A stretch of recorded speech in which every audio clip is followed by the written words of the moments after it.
Hi and welcome to everyone, and thank you for joining us for this EMEA edition of the top 5 reasons to join GRESB in 2024. I'm David Thomas, Director of Infrastructure Engagement across the EMEA region, based here in London. And I'm Anna Olling, Director of Real Estate Engagement at EMEA, based in Amsterdam. Okay, so we're now into that time of the year when organisations like yours are thinking about how to proceed and progress with plans to inform current and potentially future investors about your sustainability endeavours across your portfolios and businesses. It's our pleasure to have you with us today during what we know is a critical time for deciding what your priorities are going to be. Now, we can promise plenty of insight from today's session. So first things first, I'll give you a very quick run through of the agenda and what you can expect to hear over the course of the next 30 minutes. First of all, we'll take a look at those top 5 reasons why organisations do end up taking the step to become members of GRESB. As part of this, along the way, we'll confront a couple of those GRESB myths that we tend to come across during our discussions with the market, and that can potentially be a blocker for organisations like yours to start that journey with GRESB. Finally, we're very fortunate to be joined by Dr. Jagannathan at Shobha Realty, who was a first-year GRESB participant back in 2023, and has kindly agreed to share their thoughts and perspectives with us during an interview with Anna. But before we jump into the program, let's take a minute to talk about GRESB in 2023. You can see in the slide across our 2 main assessment lines, real estate at the top and infrastructure at the bottom. We had another record year at GRESB. On the real estate side, over 2,000 portfolios were reported to GRESB globally. They included around 170,000 assets across 75 markets and 15 sectors. That's an amazing global effort that just continues to grow year over year. And the GRESB infrastructure benchmark continues to go from strength to strength as well. In 2023, we had 172 funds and 687 assets participating. Now that represents nearly 3,000 facilities across 72 countries. So the benchmark is becoming more diversified in terms of both sector and geography, which is great news for our members as they look for more granular peer grouping. And with this, let's jump into the program. David, do you want to start with the first reason? Absolutely. And this is all about progression. So an improvement, and when that first step is taken towards achieving your sustainability objectives. Now, this is where the timing of participation can be crucial. Put simply, the sooner you begin that road to improvement, the faster you'll get to where you want to be. To exemplify this, on your screens, you'll see a cohort analysis detailing the scoring improvements versus the year that participation commenced. The key takeaway here can be seen in the chart, clearly showing that upward scoring trend as those years of participation increase. Now, GRESB is all about taking those incremental steps on that journey of improvement. So you'll notice during the first couple of years, there's a stark improvement in performance. What we can take from this is that getting started with GRESB this year means experiencing that growth now rather than delaying and waiting for growth to occur in the longer term. So by beginning participation, you're showing that you're working to identify strengths and weaknesses and where and how improvements can be made, building an approach to address the key questions and the data requirements within your sector and portfolio. Okay, Anna, over to you for reason number 2. With that, let's dive into the second reason to join GRESB. There really is very limited downside. And by joining GRESB in 2024, you will thank yourself in a year. Year 1 is really about learning what you don't know. And you don't know what you don't know, and that's the part of the process. A critical part of the benchmarking process is reminding you how you answer the questions and showing you how your peers answer those questions on average, to show you where you are and where you can improve. GRESB can be considered an annual gap analysis on ESG, where every year you see how you progressed and how your peers did as well. So you will probably be surprised already in the first year in how many questions you thought you were not that good and you still scored ahead of your peers. We also offer to the first-year participants an option to report under the grace period. The grace period is an opportunity for you to take a crack at this, do the assessment for your eyes only, and learn from that. During the grace year, you will receive the full benchmark from us. We will just not show it to the investor members ever. This makes the first year of reporting more of a trial run when you see how it goes, and then you start to improve and you start to make a plan for the subsequent years. We will also provide you with lots of support along the way, and David is going to talk about that later. You shouldn't also worry too much that your first year score is going to be low.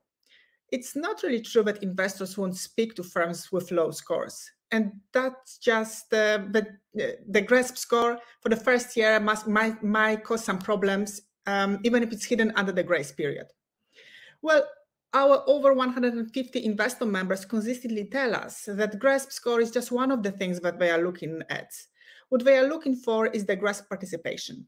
They look for a framework to speak a common language about ESG.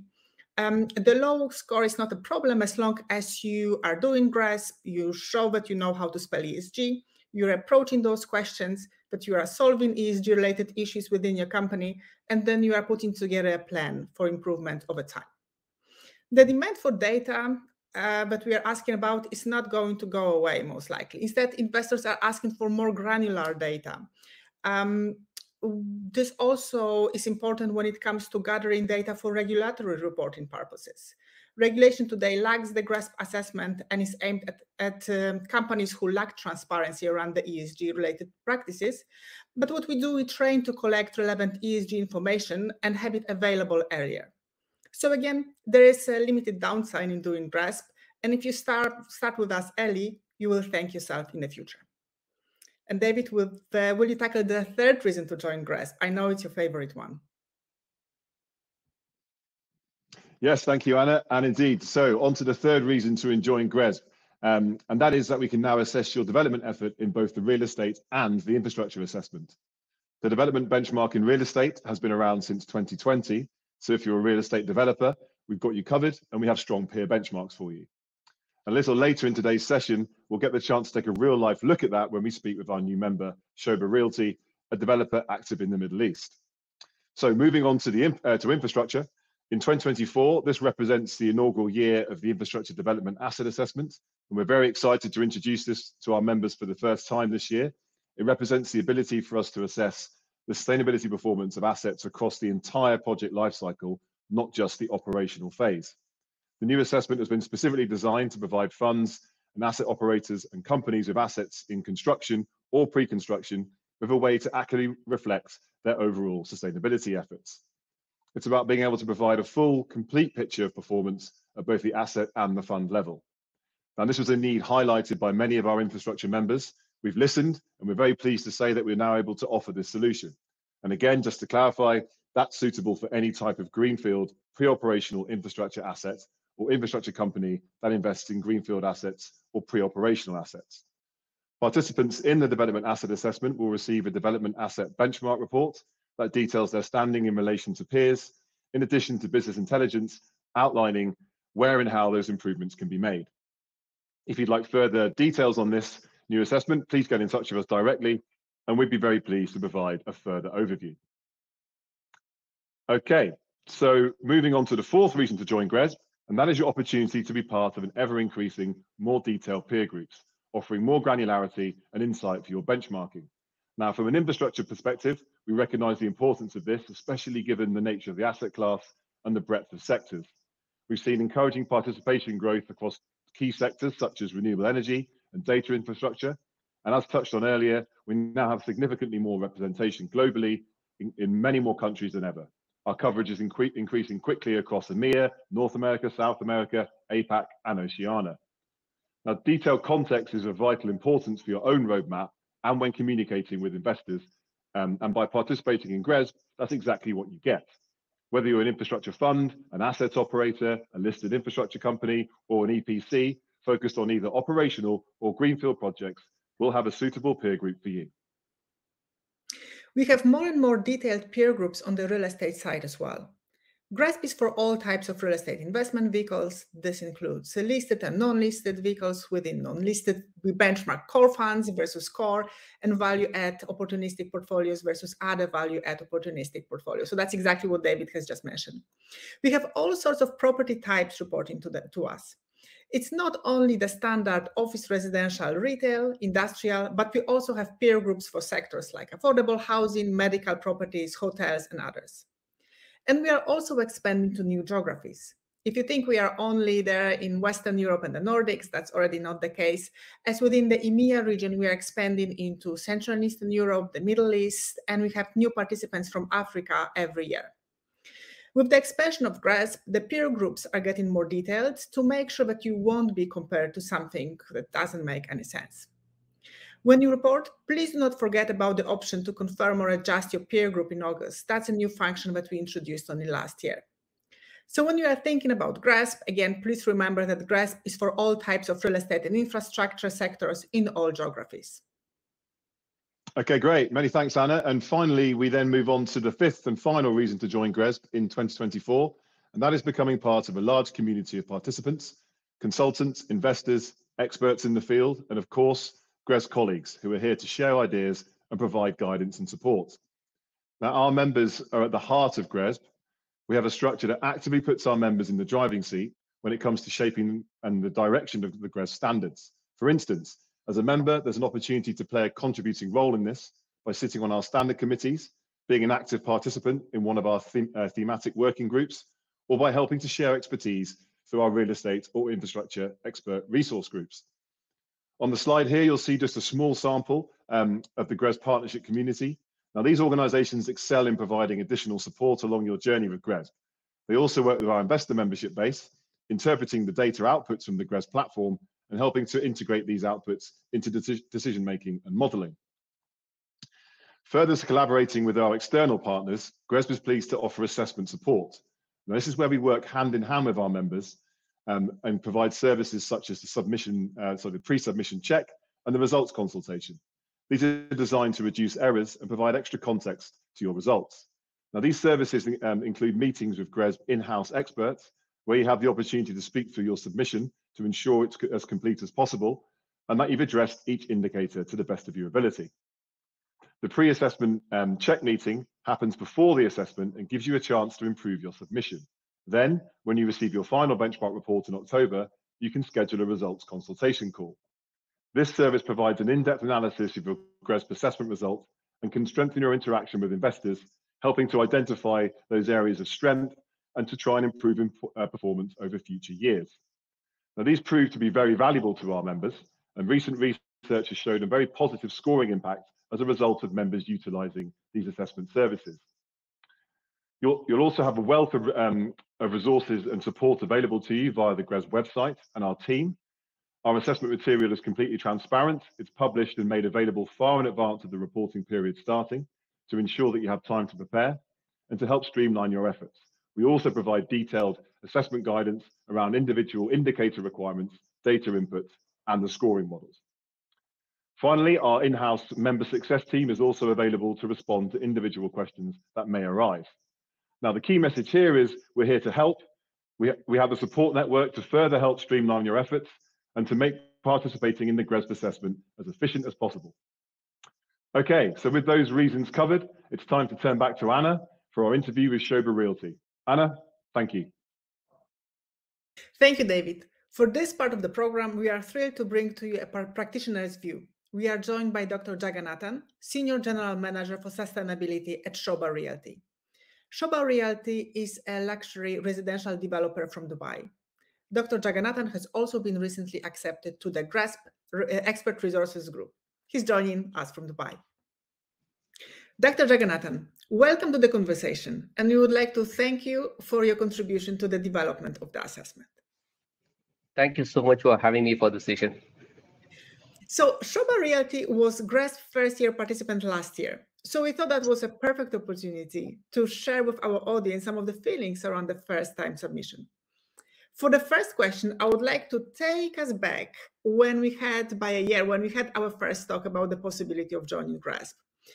Would you like to share with us the key motivation for you and for your organization to submit to GRESB for the first time in 2023?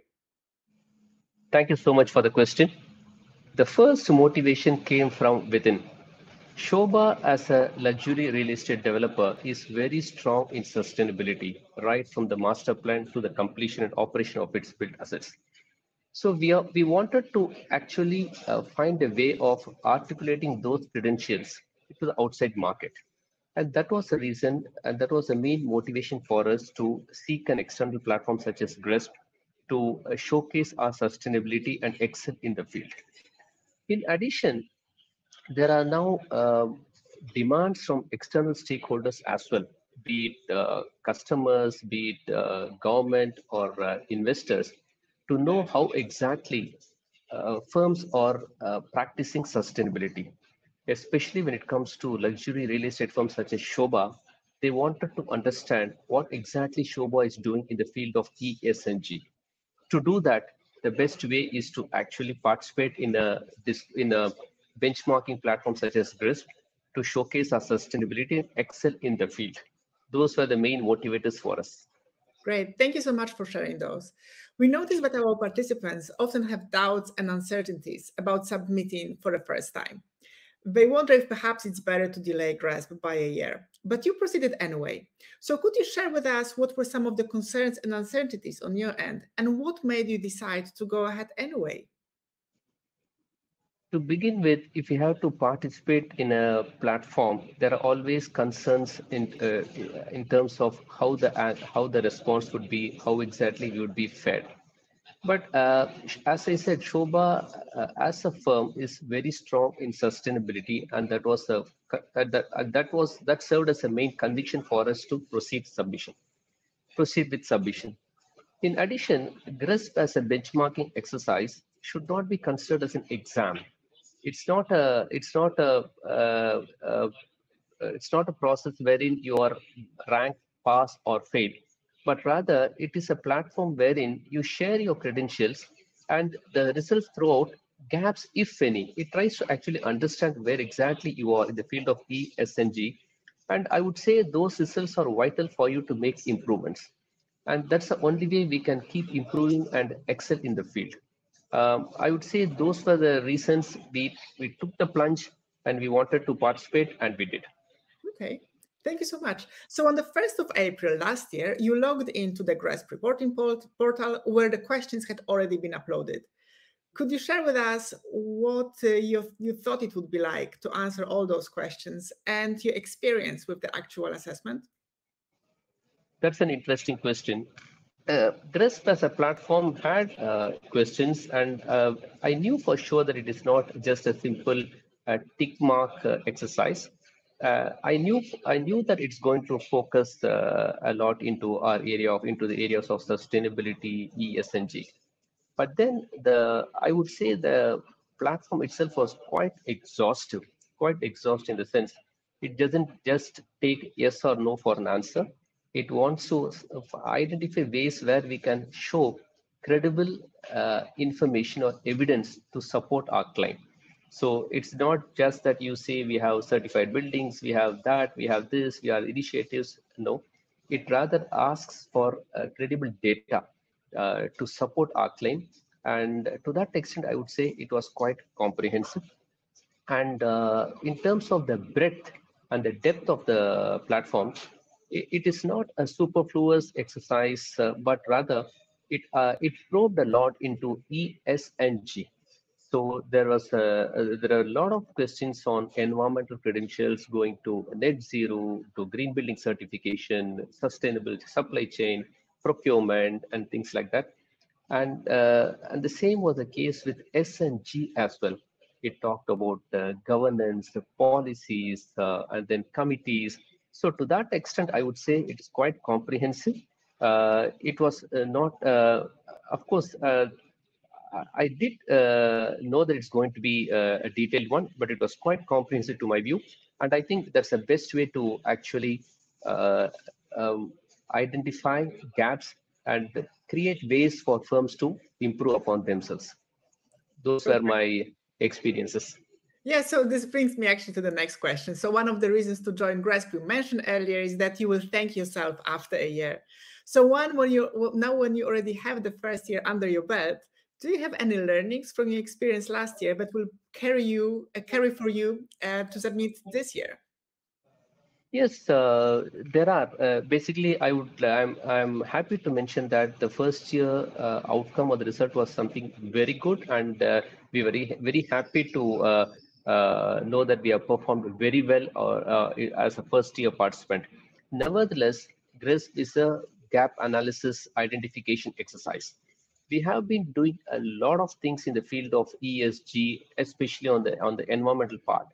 But what we identified out of this GRESB exercise was that there were limitations in terms of clear-cut procedures, clear-cut policies, although we were doing that. With this GRESB assessment, we are clear as to what are the incremental steps that we need to undertake in the field of ESG in order to improve it further. So the experience has been quite good, and this year we are better off, and we are certainly much more confident than last year, and it has been quite good in my view. Perfect.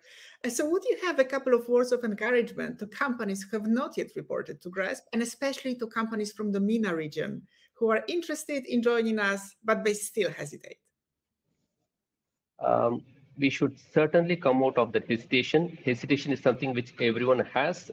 Student has hesitation before writing the exams. Nevertheless, they give the exam, isn't it? So it's there's something similar for GRESB as well. The thing is, you find a lot of things happening that do very fast in the field of sustainability. ESG are being driven across sectors, including financial sectors, and too many things are happening too fast.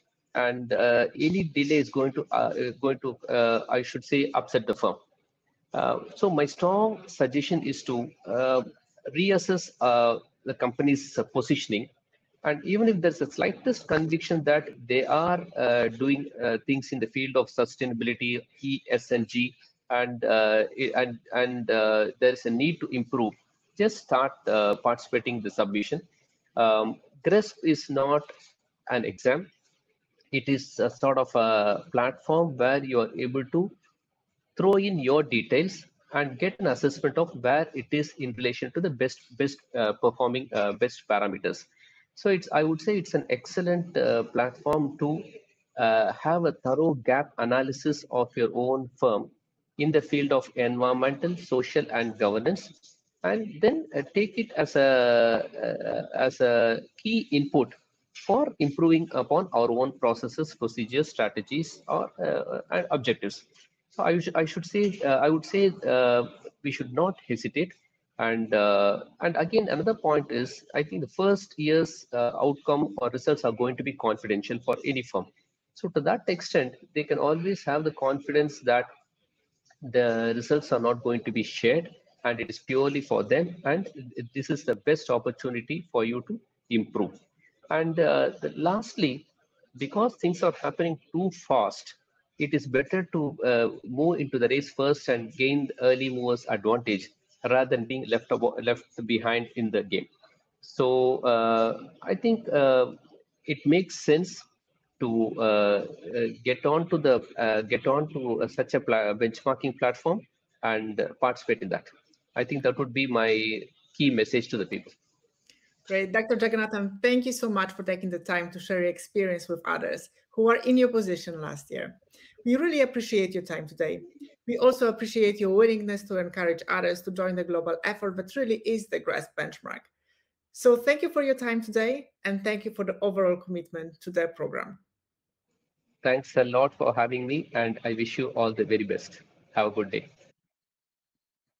Okay, great. Many thanks. Really great to have that level of insight there. Okay, so that brings us to the end of today's session. We appreciate you taking the time to engage and trust that you found it useful, practical, and that you leave with a clearer sense of how GRESB can support you on your specific sustainability and resiliency endeavors. Just finally, I'm conscious that we've covered a lot in quite a short space of time today, so we'll quickly summarize those 5 key reasons to join GRESB. Starting the journey now gets you on that progression curve sooner. You don't need to fear that first year score. It's all about the improvement that matters. You can gain insights into the whole life cycle of your assets using our development assessments and modules. You'll be able to provide valuable context in your discussions with investors and gain real insight by finding your closest peer comparisons. And finally, you'll join a wide-ranging support network to provide you with guidance and have access to all those GRESB tools and resources to make your participation an ongoing success. Now, for more information on any of our assessments and how to get started, please do get in touch with us directly. You can find our contact details in the email you received with a link to this webinar. We'd welcome the opportunity to hear more about your specific case and to explore how we can further support you. We hope to welcome you to our GRESB member community very shortly. Thank you again for joining us today. Thank you.